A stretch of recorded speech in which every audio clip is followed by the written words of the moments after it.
Si vous êtes regardé, vous n'allez pas savoir, quand vous ne lisez pas. Donc Dieu l'a choisi et le prophète l'a point.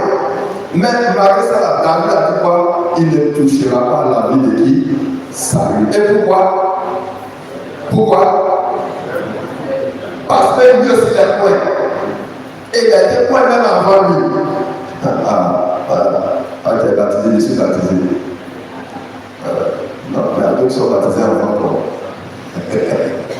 Donc David, il ne va pas toucher à ça. Tant qu'il y a eu plusieurs occasions de mettre la main sur David et sur Saül, David a refusé. Jusqu'à aller en exil. Donc, pour David, c'était fini. Mais voilà que quand le plan de Dieu s'est déclenché, c'est le Père même qui est venu jusqu'à David pour dire, c'est toi qui seras là.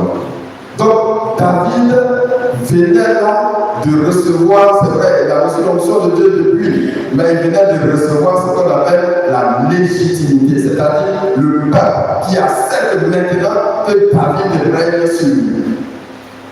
Au départ, il ne voulait pas. Or, quand on va l'arrière, le premier roi d'Israël, c'est qui? Le premier roi d'Israël, c'est qui? Vous avez oublié, quand vous avez échoué, le pétrole a mis. Le premier roi, c'est qui? C'est Dieu lui-même. N'oubliez pas ça. C'est Dieu lui-même qui est le roi d'Israël. Et c'est quand les autres ont vu leur voisin avec des hommes à la tête, ils disent alors, nous on ne le voit pas. Nous on veut quelqu'un que nous on voit. Donc on a qu'à se comme eux. Et puis ça veut dire, je ne suis pas d'accord. J'ai dit, mais pourquoi tu n'es pas d'accord? C'est moi, ils ont réveillé, c'est pas ça. Il faut leur donner. C'est comme ça que Saül a été choisi pour devenir deuxième roi d'Israël, troisième David. Donc troisième David est le troisième roi. Mais tout ça répond à un plan précis de Dieu. Dieu, quand il fait quelque chose, ça peut mettre du temps. Ça peut durer. Tu peux même être découragé.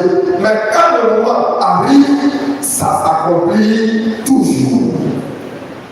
Et c'est cela que quand il a vu David, son fils, il dit, David c'est un homme.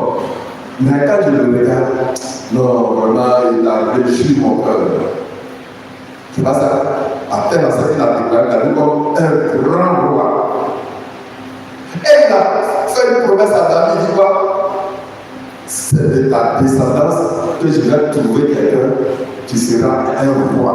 Et lui, sa royauté, ce n'est pas pour 1 an, ce n'est pas pour 2 ans, ce n'est pas pour 40 ans, ce n'est pas pour 100 ans. Ça sera une royauté quoi? Éternelle, jusqu'à la vie. Voilà la promesse que Dieu a faite à David. Mais est-ce que ça veut dire que David, il était parfait? Non. À ma vue, il n'est pas parfait.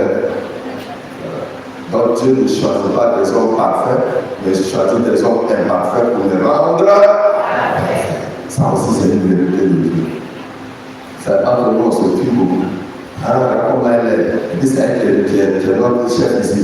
On n'est pas d'accord. On va combattre jusqu'à. Mais est-ce que c'est elle que Dieu a choisi? À qui tu sais? Est-ce que si tu sais, c'est peut-être que le fait qu'on ait mis à la tête de notre groupe, peut-être qu'à un moment donné, c'est pour des questions pour changer. Est-ce que tu sais? Peut-être que c'est Dieu qui a voulu qu'elle passe par là pour changer. Est-ce que tu sais? Voilà. Donc David a changé à tel enseigne que le cœur de Dieu a été touché. Et Dieu dit, à partir d'aujourd'hui, je vais prendre ta descendance. Le roi va sortir de ta descendance. D'où le nom qu'on a donné à Jésus, fils de. Et donc le roi qui va sortir de Jésus là, et de David, c'est Jésus de Nazareth. Ok. Jésus de Nazareth. Alors, c'est ce Jésus-là, quand on l'a crucifié sur la croix, au milieu de Dieu, quelquefois, même Jésus aussi est tombé. Quatre bandits lui disent, mais toi là, tu as dit que tu es roi, sauve-toi, puis sauve-nous. En temps normal, est-ce que toi tu peux parler à Jésus comme ça? si ce n'est pas